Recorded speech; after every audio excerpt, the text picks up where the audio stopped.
Multiple reports of a possible debt or deal on the debt ceiling today had Washington jumping just 12 days before the debt ceiling deadline. Fox's Wendell Goler explains. With time running out on the nation's borrowing authority, the Senate considered a House-passed deficit-cutting plan that Democrats said had less than one chance in a million. This half-baked concoction of ideas that don't hold together, that don't add up, and that would actually further threaten the economic recovery. The White House denied a report that President Obama and House Speaker Boehner were close to agreement on $3 trillion in spending cuts, but no increased tax revenue. There is no deal. We are not close to a deal. And Boehner himself warned the deficit must be cut and the debt ceiling raised to protect the country's credit rating. If the United States of America's debt rating gets downgraded, every interest rate in America will go up. It is important for us to act on both fronts. The president's advisors had been suggesting an agreement was needed by the end of the week to give Congress time to pass the legislation before the August 2nd deadline on the debt ceiling.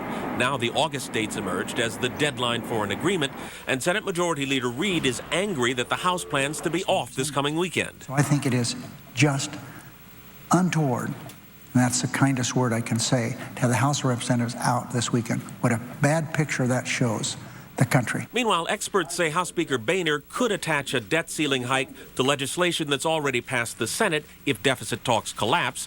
But Boehner says the ball is in the president's court. And Mr. Obama's spokesman suggests he's talking with several congressional leaders, including Boehner, about several different deficit-cutting plans. The president is in discussions with all the leaders of Congress, as well as other members, and exploring the possibility of getting the biggest deal possible, which is a position he has held for a long time now, as you know.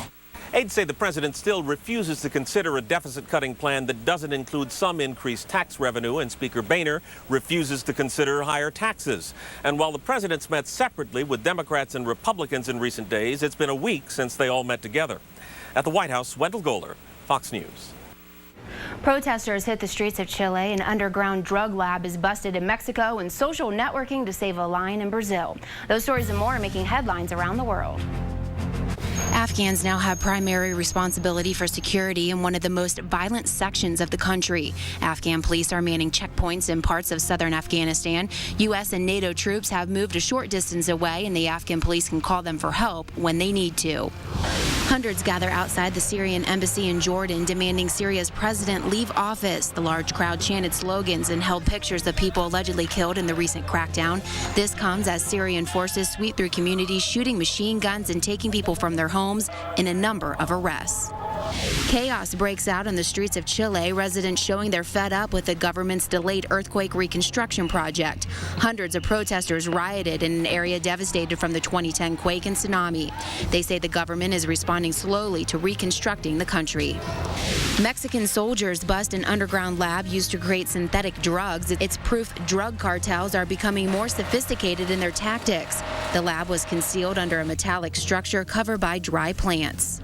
Social networking to save an animal's life in Brazil. The living room of a vet's house has turned into a hospital for this 3-year-old lion. An internet campaign on sites like Facebook and Twitter is raising money to help pay for the lion's $11,000 a month bills. The lion has a rare autoimmune disease which paralyzed its legs about a year ago.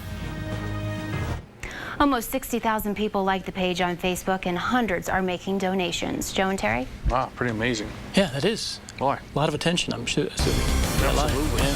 Still have those storms this afternoon. Yeah, cooled us off. We did get hot today, but we did not here in Colorado Springs make it into the 90s. Breaks our string of 6 days in a row, but we could start it again tomorrow on the forecast after this.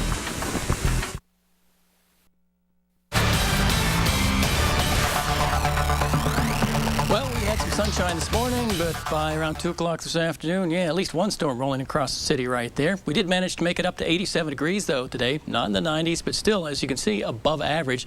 63 was the overnight low, 89 and 68 were the extremes in Pueblo. What about those current temperatures? Here's what we have going on. Not too bad. 70 in the spring, 73 in Pueblo. A little cooler 60s there in Lyman. Mostly 70s in the southeast, La Junta, Lamar, Springfield, and Trinidad, and 60s over the higher elevations and in the San Luis Valley. Taking another look at that TrueView Doppler, you notice along the I-25 corridor, pretty much nothing going on, maybe an isolated shower here or there. The big storms all out to the east, and they are moving into Kansas. As a matter of fact, the biggest storms now are in Kansas. Most of this stuff in Colorado should die down by about midnight or so, and things will clear out overnight. We'll take a look at the satellite, and here's our problem. It's that monsoon moisture. There it is, streaming right up over the eastern portion of the state. You recall earlier in the week, the main thrust was up over Utah and the western portions of Colorado. That shift to the east gave us a chance of showers and thunderstorms. It's going to continue to move to the east, and we should dry out somewhat for tomorrow. Maybe the exception right along the southeast and southern border of Colorado, and you'll see that as we take a look at future view here. Overnight, we clear out. We start tomorrow with plenty of sunshine, the possible exception, the extreme southeast part of the state. Then during the day, few clouds here and there, and maybe some isolated storms. Most of those, if we do get them, along the southern border right there. There's that moisture tries to bubble up, but most of it getting shunted off to the east. Then overnight tomorrow night, we clear out again. We'll start Saturday with lots of sunshine. Same kind of thing during the day on Saturday. A few clouds, maybe a few storms. Most of those in the southern portion of the state or in the eastern portion of the state. The rest of us, we'll see some clouds, but it should stay mostly dry, and it's going to be hot. Next couple of days, we get back into the 90s and 100s in eastern Colorado. So your forecast for tonight looks like this. We'll look for mostly clear skies over the mountains in the I-25 corridor. A few isolated storms lingering for a while out in the east, then look for those skies to start to clear. 67 your low in Lamar. Look for 66 in La Junta. Low 60s in Trinidad. Mid 60s in Walsenburg. Likewise Canyon City and Fountain. 50s in Woodland Park and Salida. And you're going to make it into the 40s for an overnight low if you're in Alamosa.